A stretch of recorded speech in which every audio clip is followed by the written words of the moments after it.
untangled before I ask anything. All right, then, can you tell me, what was your father like as a father? Oh, he was fun to be with. He was thoughtful. He was a kid as well as being a dad. He was responsible. He was always polite, always thoughtful, and yeah, just a joy. And what made this research into war records and so on so important to him, do you think? Well, he was a person who never marched in an Anzac War, never spoke about anything. And all of a sudden he realised that the nominal roll in Britain was inaccurate, and he thought, well, I've got time, I could up to date that, and that's what he did. And it just went on and on for nearly 10 years of helping people out and helping that nominal roll get updated. But it spread beyond that, didn't it? It did. It helped widows of POWs and so on. Can you explain what happened there? Well, he, being a POW himself, it was the first Prime Minister that we had that recognised that we did have POWs and gave them a subsidy was Bob Hawke. And when that happened, Dad made sure that everybody knew about it. Now, he did know some of the people that he thought had fallen through the cracks.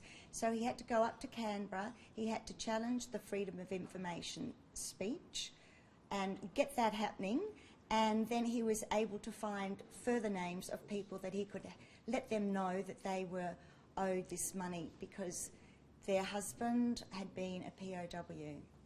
Could you explain that again, but maybe a bit more briefly? What happened? Sure.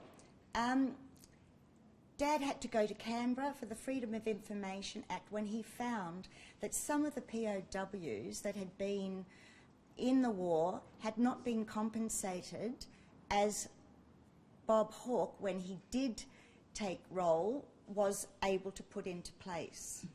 Shall we try that again? Yeah. Got a bit mixed up at the end, but that was really good, the bit at the end, the short bit. Okay. So what happened? Okay. Dad discovered that some of the POWs, their families hadn't been compensated for when their family member was in the war, and he found a way of going up to Canberra, challenging the freedom of information speech and getting the names so that he could contact them to make sure that they hadn't fallen in the crack. And indeed, he'd found at least 4 or 5 wives of POWs who got that compensation. And how much was the compensation? $10,000.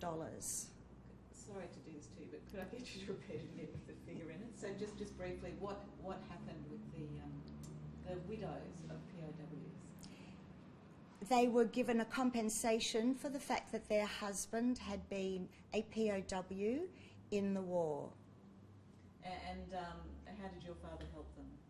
He found research in Canberra and opened up the freedom of information speech so that he could find all those names and double check who hadn't received that money. And then they got it? That's correct. Okay. How important do you think he saw that his work has been? Well, Dad was a really humble man, so I don't know that he thought it was important. It was just a necessary drive that he gave him. I can remember coming home and Dad started on the computer in the morning and he ended at the end of the day. He was cross-examining books with a ruler and a pencil to make sure that all the names were correct and then enter it onto his database. So he was very meticulous and very up-to-date in terms of technology. Very meticulous. He's got 3 degrees, he's very intelligent, and he loves a good challenge. And he set up his own website. He set up his own website, Anzac POW. Originally it was AIF POW, but as his research went further, he discovered that New Zealand hadn't been documented well, so he took that over as well. And did you as a kid recognise how important this work was to him? No. As a small child, he hadn't started that. But no, I never really knew what he was doing. Dad was just doing Dad's stuff.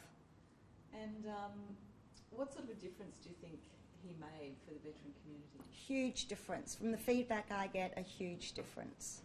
And what do you think his legacy will be? Legacy is to embrace life, to give to life, and to dedicate yourself to helping people, making the world a better place. Good legacy. Thank you. Thanks very much, Caroline. What sort of difference do you think Bill Rudd made for the veteran community with his research? I think he made an incredible difference. Up till then, prisoners of war had come home and not been highly regarded. It was always that man that some people even claimed that they had spent the war in captivity and not contributed at all. Many of them, of course, had been in battle. And when Bill came home, he decided to determine his own history and found that, in fact, the records were very lacking and so on. And that set him on the goal of not only just merely expanding his own experience, but that of all the other Australian POWs and New Zealanders, as it was Anzac POWs, in a considerable degree, so that they could then be reassured that their deeds were being recognised. What did it mean to them, those people, do you think, Bill's work? I think it meant a tremendous amount, because up until then they'd been a neglected lot. A number had died in captivity, or in fact had been killed following escaping, like in the Great Escape and so on. There were some Australians involved in that also. But basically it was to indicate that they had contributed to their country in time of war. And it meant a great deal to them, did it? I think it must have done, and certainly that would apply to those who we see now and who are the remainders. There were a few prisoners of war in the Korean War, but of course the only few remaining veterans are from World War II. And what about you personally? What did it mean to you? I believe you worked on a book with Bill? Yeah, I originally was involved with the Australian ex-prisoners of war memorial in Ballarat in research, and had a particular interest in the aviation aspects. And I put together a book of indexing all those Australians in the First World War, the Second World War and the Korean War who'd become prisoners. Bill had a copy, and he was very kind in his comments about that, and that he found it very useful, and as far as I was concerned, almost promoted it, as it were. And we had a very good link after that, and we corresponded and connected both in mail and internet and personally, and I think he will be a great loss indeed. He's a very humble man, and but his contribution has been absolutely phenomenal. Yeah. Thank you very much. That's You're welcome. Patrice, can you tell me, how did your dad and Bill become friends? Well, they both met in prisoner of war camp initially at, it was called PG 57 in Grupignano, near Udine. Dad had been there since 1941, and Bill arrived in late 1942. And they just seemed to immediately gravitate to one another. They were both from Melbourne, both from similar schools.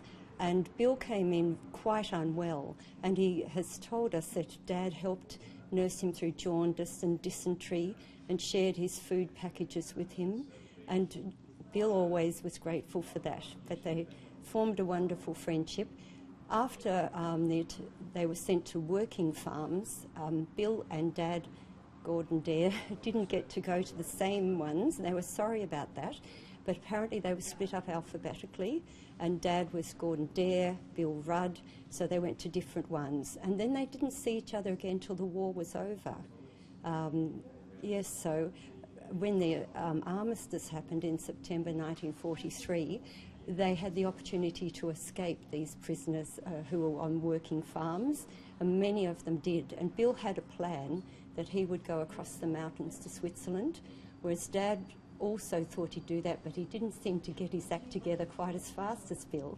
And as a result, Dad stayed undercover in Italy and lived out the war with a lot of protection from some of the locals, and also he became fought with the Italian partisans.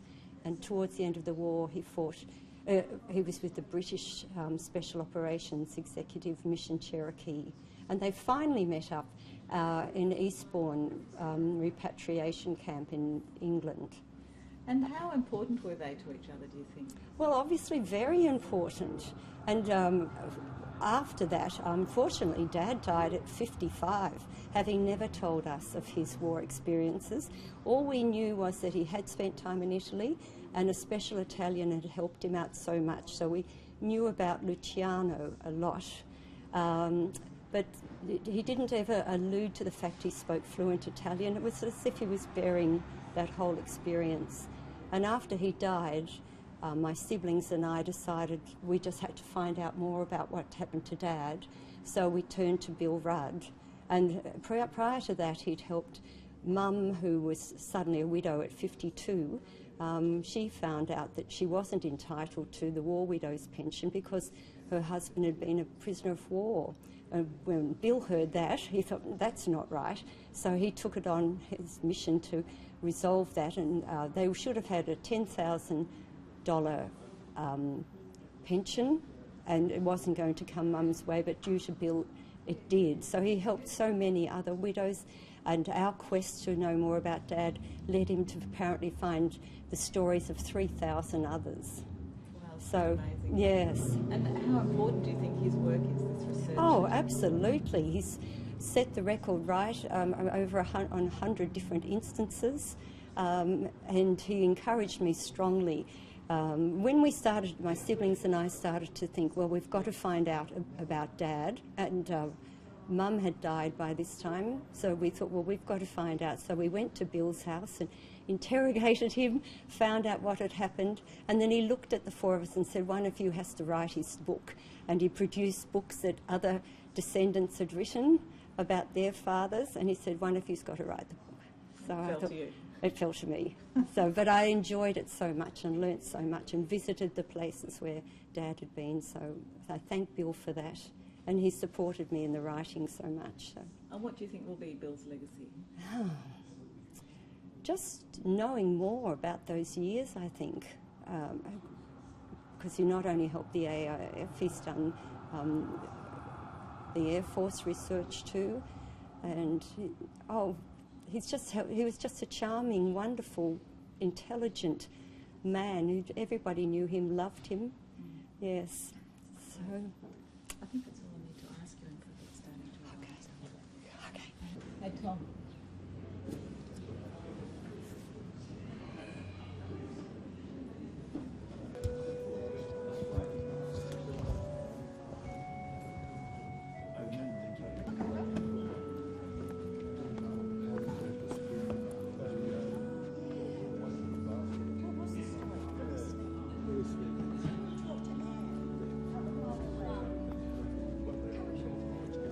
Yes. Gordon Dam. Bill Some years before that, when Elizabeth was in Parliament, he was in delivery and he was given a baron's father if he just had a little bunch of Any of those other shots rosemary. of your dad? It's That'd be great. slightly different. If I can swing to the Yeah, if you can Not flip like to the there. rest of them. Oh, right. Looks like it, but it's not quite the same. It's a nice story, isn't it? Yeah. It was lovely, and Joyce Mann was a beautiful person, and I knew her well. She died very suddenly, cancer within about 3 months. And she was a super. You've got the forward there.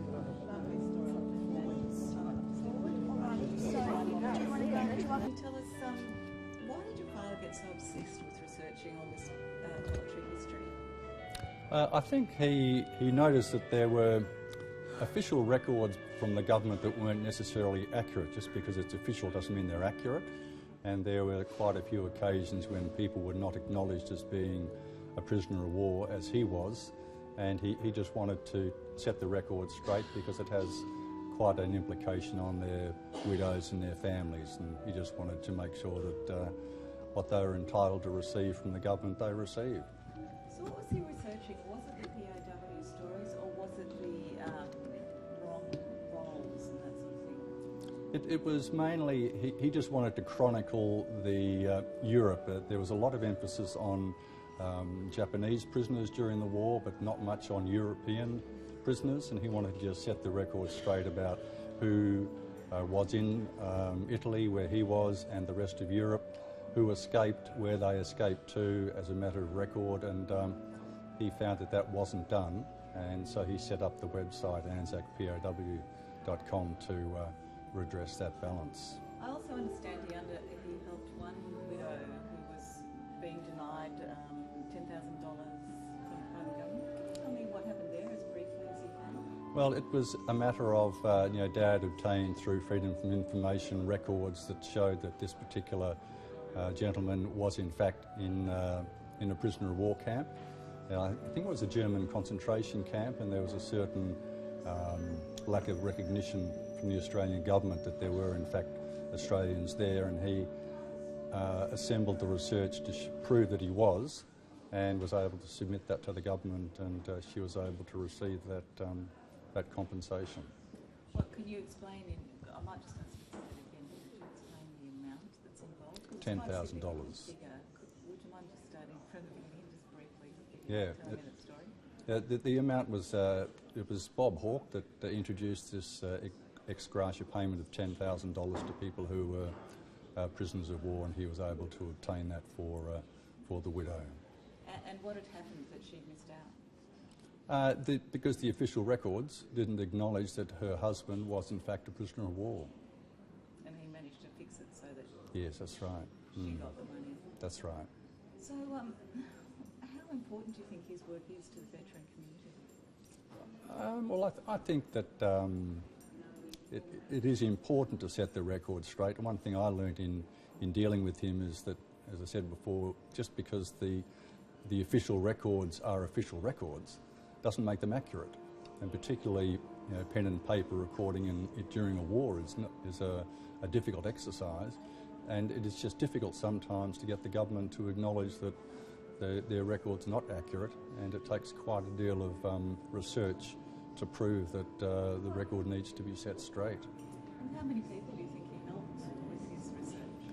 Well, we get maybe 1 or 2 queries a month from people at his website. The website's been going for about 25 years, so there's would be hundreds, I would say, to various degrees, sometimes just providing a bit of information, sometimes, as with this fellow, there was quite a significant amount, but generally speaking, I think it was quite an impact, and you never know the impact that someone you've helped who then can help somebody else as a sort of a networking thing, never quite know. And just to clarify for me, so he gathered the stories of POWs, and it was also said there were errors in the records of what sorts? Was that just the POW records or other ones as well? Well, he started off analysing the records of the Australian AIF prisoners who went to Switzerland, and he got the Swiss records and he got the German records of movements, but he also had the Australian government official records, and he found that there are inconsistencies amongst them. So he researched the reconciliation of the different lists to establish the truth, and sometimes he had to use independent evidence to prove to the Australian government that their records were wrong. And that was to prove that people actually served or did not, or were POWs? Were POW. Were That's POWs. correct. Yes, that's correct. Yeah. So how do you feel about your dad now? What was he like as a dad, and what sort of a legacy do you think he's leaving? Well, I think the most amazing thing is that he is normal, and that he had been through some really quite horrendous experiences during the war, and to be able to end up being normal is, I think, extraordinary. And he was just a very caring, loving dad that bore no signs of what he went through, and I just admire and respect that so much, in addition to him just being a great guy. I think a lot more people feel the same. So thank you very much, and I'll wait to your time.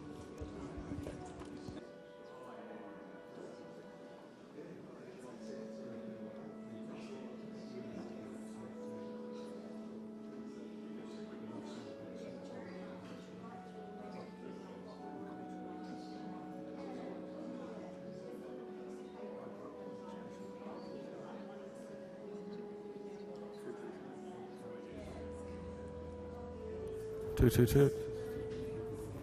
1, 2, 3, 1, 2, 3.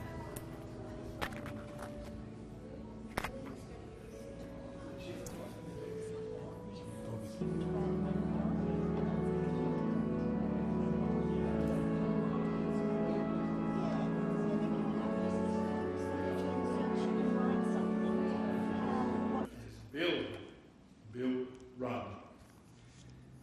And then to reverently prepare his earthly physical remains for burial at Springvale. Following the service, the cortege will leave the church, and you are invited to follow behind the cortege as we move down Linden Road towards the RSL. And at that point, you can move into the RSL for refreshments. Those who would like to go to Springvale are most welcome to. And the cortege again car will leave around 3:30 for the burial at Springvale at 4:30 p.m. And you can meet the funeral directors at the gate at Princes Highway. My name is Ray Cleary and I'm one of the associate clergy at St John's Touré. And although I did not personally know Bill, having met members of his family earlier this week, it is our privilege and it's appropriate to say our farewells to him in this place this afternoon. Bill was born 102 years ago in what is now known as Lowther Hall Anglican School in Essendon, then known as Earl Bray, the family home of E.W. Cole of Cole's Arcade. Bill married Katie in 1945, a union that would last for 69 years. He enlisted with the Royal Australian Engineers in World War II and was taken a prisoner of war.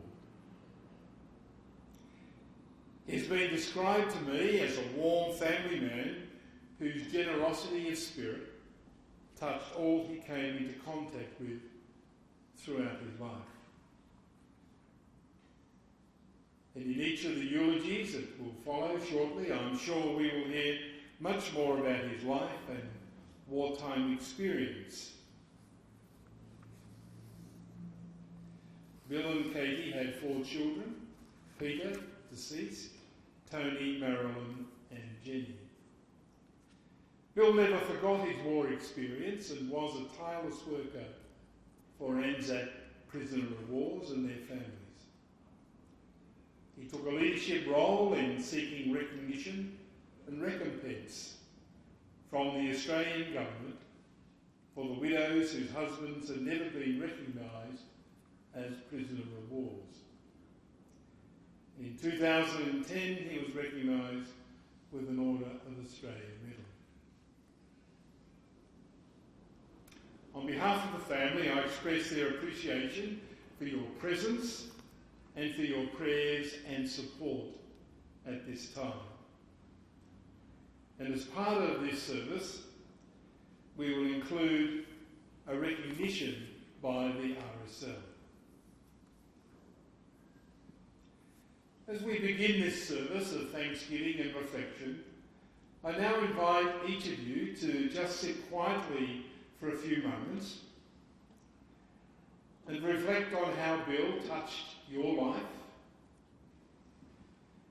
and what memories you would like to ensure continue in the days ahead. This is what we understand as resurrection. We live on through our children and grandchildren and to each and every one of us who we touch throughout our life. So let's just sit quietly for a few moments and reflect on Bill's touch with you.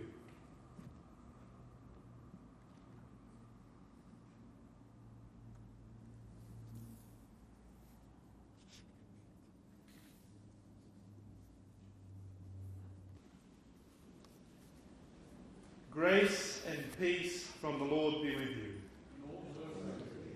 We stand to sing the hymn, How Great Thou Art.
Psalm 23. The Lord's my shepherd, I'll not want. He makes me down to lie. In pastures green he leadeth me, the quiet waters by. My soul he doth restore again, and me to walk doth make, within the paths of righteousness, in for his own name's sake. Yea, though I walk in death's dark vale, yet will I fear no ill, for thou art with me, and thy rod and staff me comfort still. My table thou hast furnished, in presence of my foes. My head thou dost with oil anoint, and my cup overflows. Goodness and mercy all my life shall surely follow me, and in God's house forevermore my dwelling place shall be.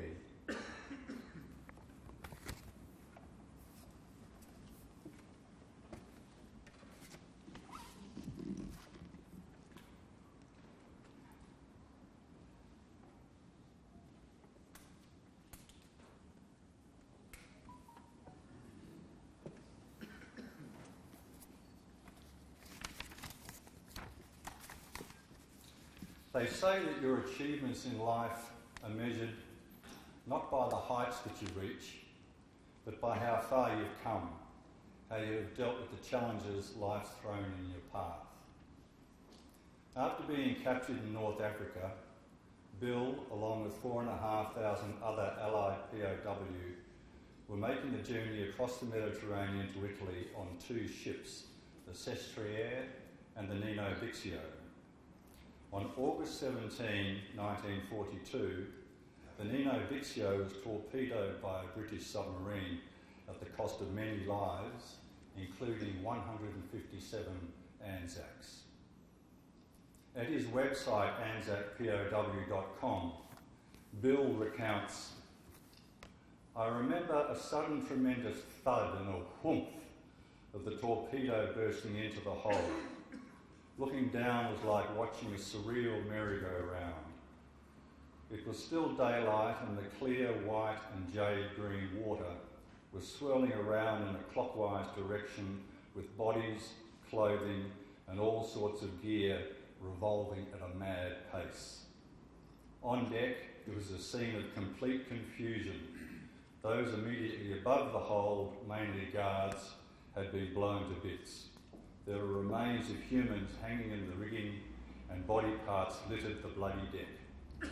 One of the escorting Italian destroyers was circling the Nino Bixio, dropping depth charges through the carpet of bobbing heads."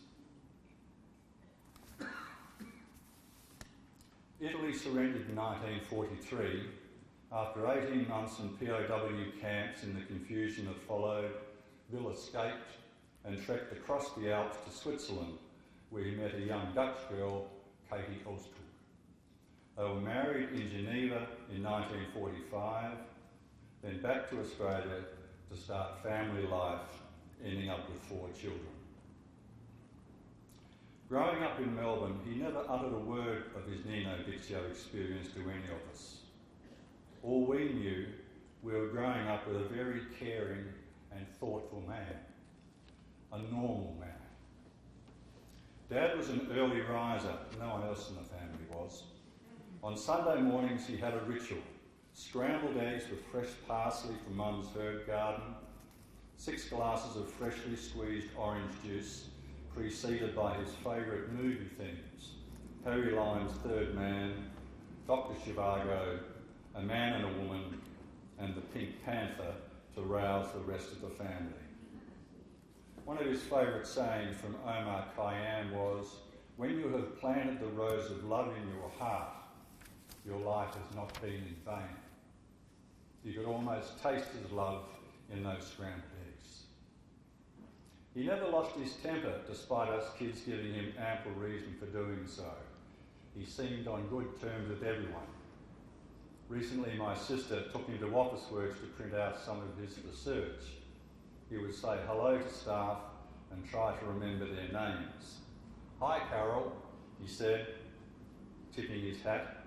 He explained that he and Carol shared the same birthday, and so on his birthday he sent her flowers. There are countless other anecdotes from his life where he displays the same caring disposition. Bill carried his experience unknown to most of us for 77 years. As I said before, he never discussed it. As far as I know, he was never depressed. He was always a gentleman. He maintained his poise. Bill taught us by example to focus on the humanity that binds us, not differences that separate us. His other favourite saying by the Dalai Lama is, "The purpose of our lives is to be happy." As a family, we certainly experienced great happiness. For us, it was normal. From our point of view, his normality was extraordinary. He was a man of great integrity and determination, one of the finest human beings I've ever met. By a wonderful coincidence, he was also our dad.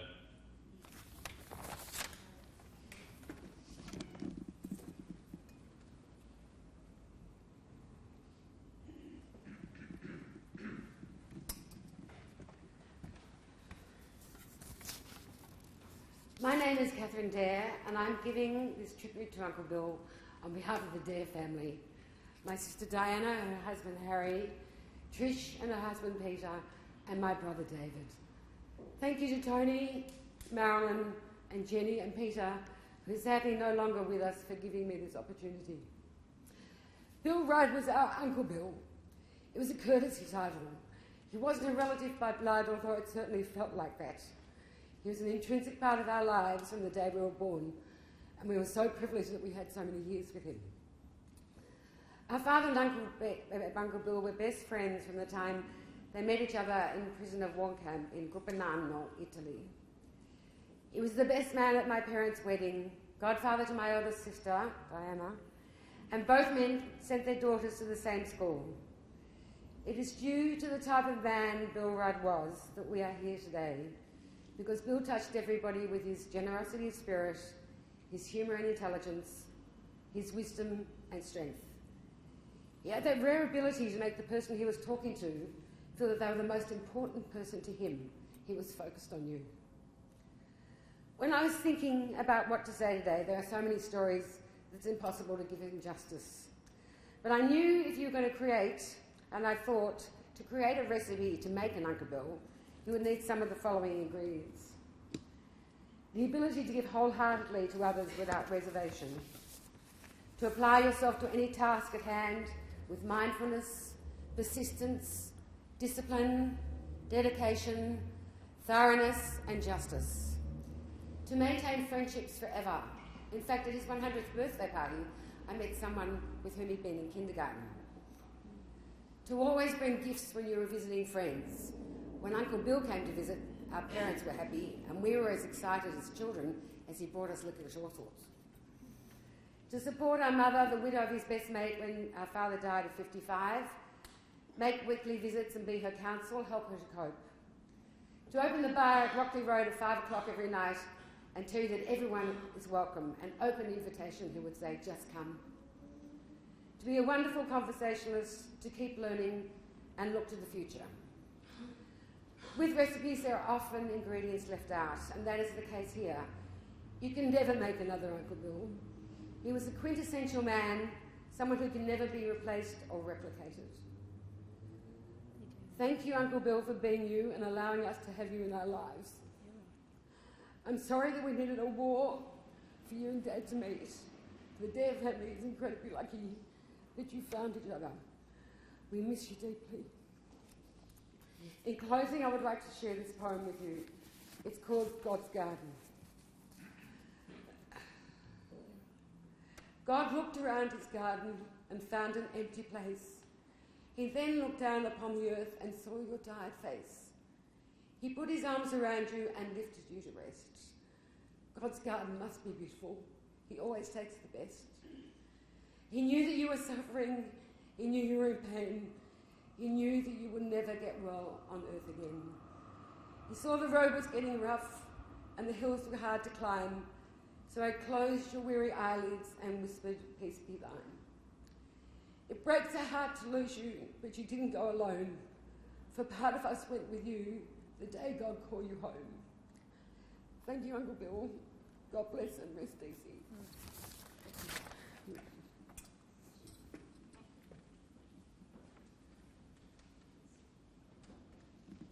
Guys, I'm David. I'm one of the grandchildren, and today I'm going to be speaking on behalf of all the grandchildren.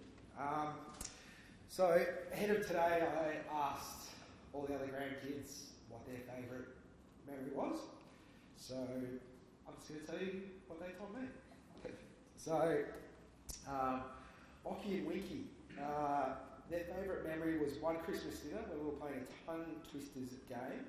Allpa's turn came up and he had to say something. I could be wearing some of the words probably aren't suitable for a church, but there was a tongue twister. He couldn't get the words out, but we were all laughing in hysterics. And he had tears streaming down his face, and it was one thing memory that they will never forget.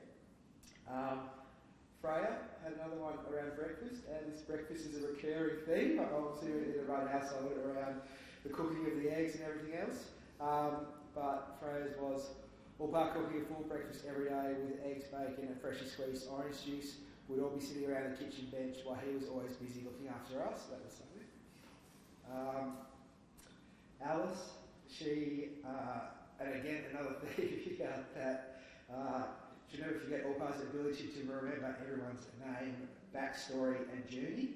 He loved hearing about their lives and never forgot a detail, as evident by the Officeworks. What happens since when I was together on Officeworks, seriously. And mine will be the trip to the farm. So, as most of us know, he had a red Massey Ferguson tractor. I remember him teaching me to drive that thing day in, day out, and that will be something that I will cherish forever. So, but Tamika would like to say a few words.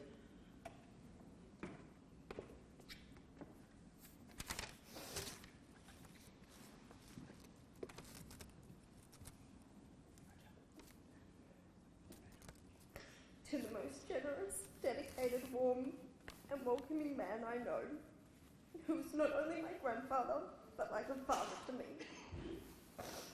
There are so many special memories that we shared together and I will treasure forever. You made Rockley Road the place to be.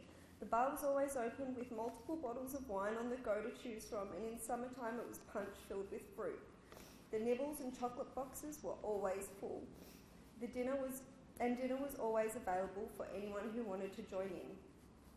Every morning you would make breakfast,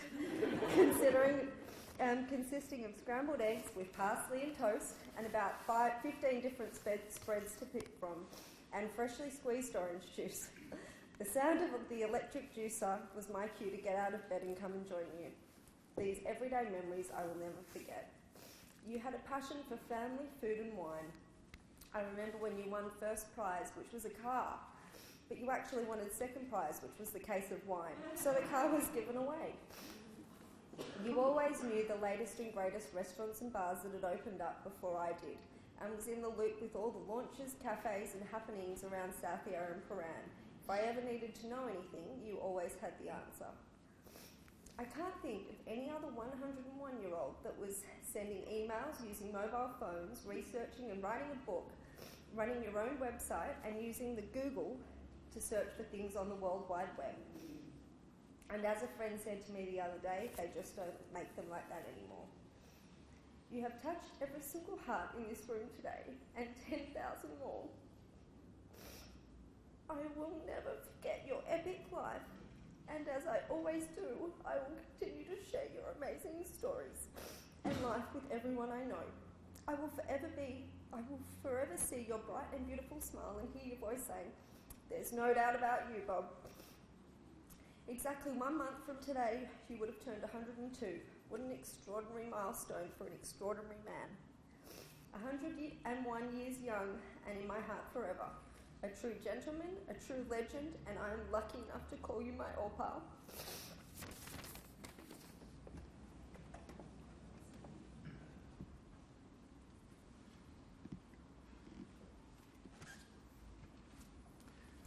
I'm not a member of the family, but I feel extraordinarily privileged to be asked to say a few words about my relationship with Bill. We had a family background of military service on both sides of my family, and I certainly served in school cadets and did national service.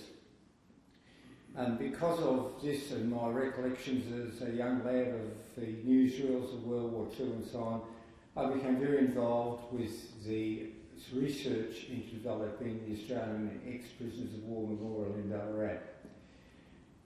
One of my sons became a roulette, and I had particular interest in the Air Force, and that led to me compiling a register of the members of the Australian contingents in both the RAAF and associated air forces who had become prisoners of war.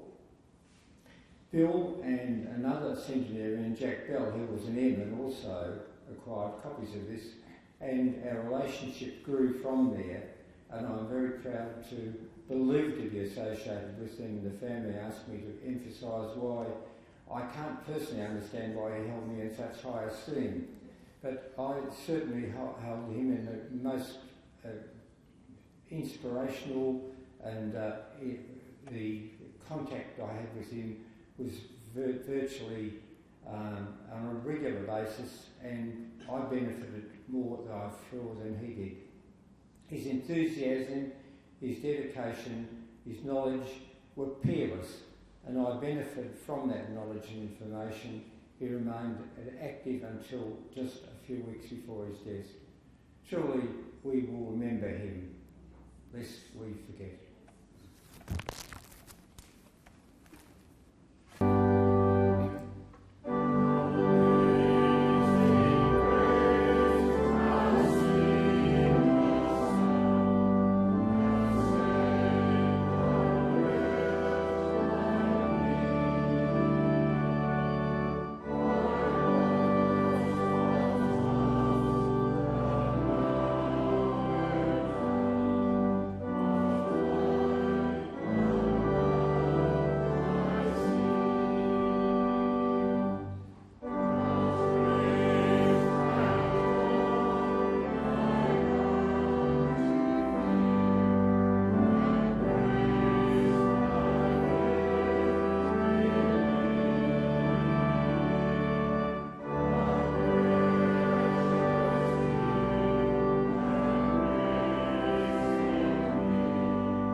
was cancelling Dad's RACV last night and he said his number was 681. Who has an RACV number of 681? Only someone who's lived 101 years. I'd like to read this. I'd like the memory of me, Dad, to be a happy one. I'd like to leave an afterglow of smiles when life is done. I'd like to leave an echo whispering softly down the ways of happy times and laughing times and bright and sunny days. I'd like the tears of those who grieve to dry before the sun, of happy memories that I leave when my life is done.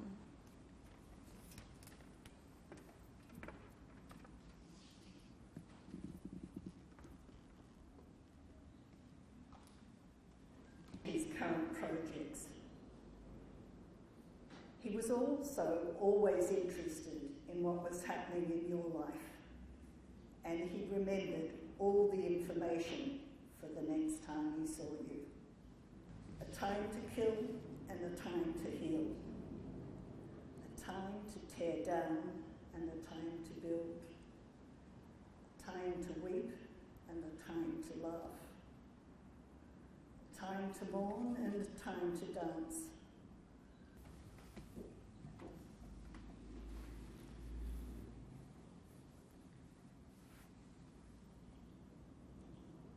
As I said at the beginning, we gather today to celebrate the life of Bill. And we have heard just in a few moments and his humanity. We gather also to respectfully dispose of his physical remains and to commit him into God's care. We come to each and every one of us. This time is particularly significant for me, for it is 21 years. It may be something that you would like to do each year as you recall his life and his contributions. There is a time to be born and a time to die. As we gather here today, we are reminded of our own mortality. Even when someone has lived such a long life as Bill, or even when a death is expected, the death of a loved one is never easy. Why? For part of us has also been taken away. And many others, death is just the end. And I often say to people who hold that view, well, why are you here today if death is simply the end? And it is apparent that increasingly, for many Australians, that is a sufficient understanding of the purpose and meaning of life. I don't think Bill would have had that view in the fact that he enrolled in war and gave his life. Life had much more. Okay, and dwell in that house where there shall be no darkness nor dazzling, but one equal light. No noise nor silence, but one equal music. No fears or hopes, but one equal possession. Nor ends or beginnings, but one equal eternity. In the habitations of thy glory and dominion.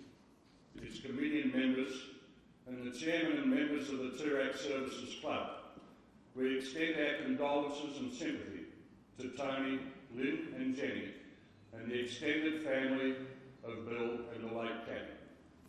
Today we are grateful to the Reverend Canon, Dr. Ray Cleary AM, and the St John's Parish and the Rudd family for welcoming our sub-branch to offer the RSL ritual for a returned and service member.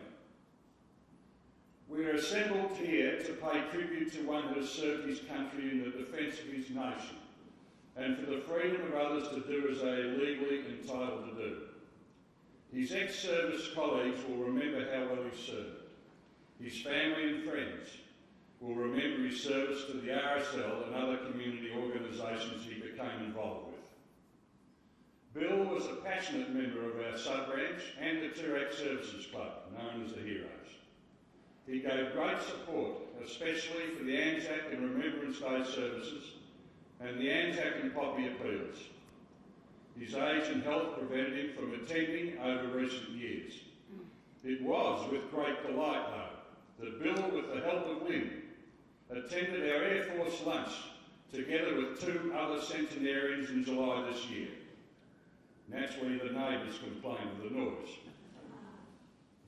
I guess he also attended knowing that the Air Force was always better fed than the Army.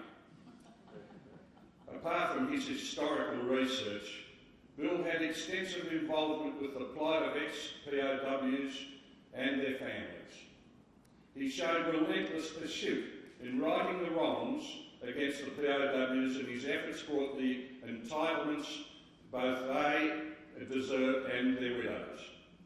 He was awarded the Order of Australia Medal, which was well justified. I share with Bill some similarities, like the love of food and wine, and the passionate support of the Melbourne Football Club, the Demons. I expect a long life, as I too will have to wait for a D's premiership. Bill gave up after approaching 102 years. The hope kept him going, but you can only do it for so long. Bill would be pleased with the family's wish of a donation to the Red Cross, as the memory of parcels given to the POWs would remain forever.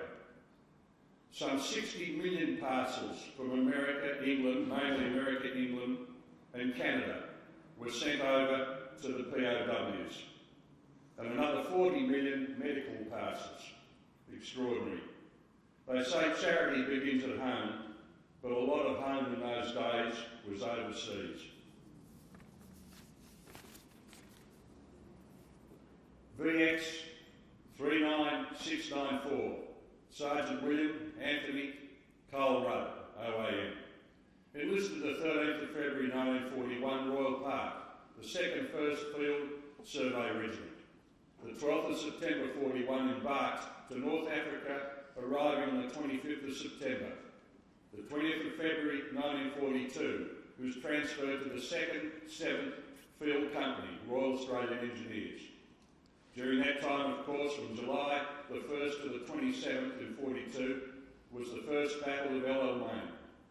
On the 27th of July 42, he was reported missing in action. On the 30th of September, it was confirmed as a prisoner of war. He was sent to Campo 57, which is in North Italy, and then further after that on to Camp 107, which was further north. On the 3rd of September 1943, with the surrender of Italy, Bill arrived in neutral Switzerland as a POW of A on the 22nd of September. The 31st of July 44, worked as a British consulate in Geneva, with the British consulate in Geneva. He would have probably wanted to be a British consulate too. He would have done a good job. On the 3rd of March 45, he arrived in the UK and was discharged the 31st of July at Eastbourne in the UK. This country gives thanks, and all is for all the better for Bill's service and dedicated and distinguished career. We remember the qualities of Bill now lost to us, and we recall the RSL traditions of its service to veterans and dependents, the needy and the bereaved. The red poppy is a symbol of sacrifice. I will place this poppy in abiding memory of Bill.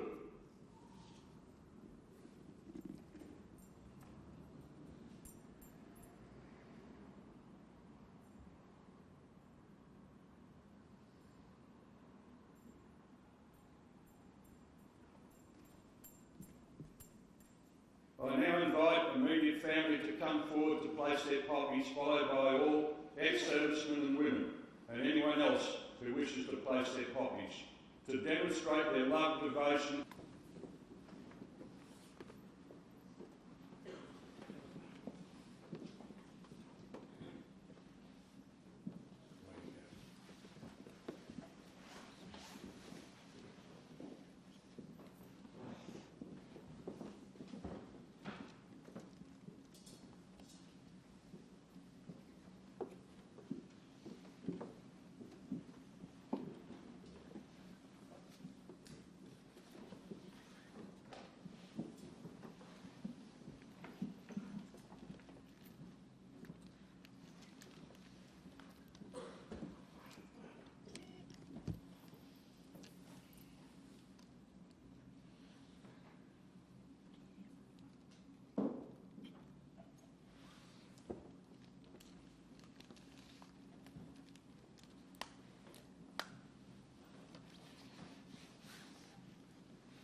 Followed by a moment of silence.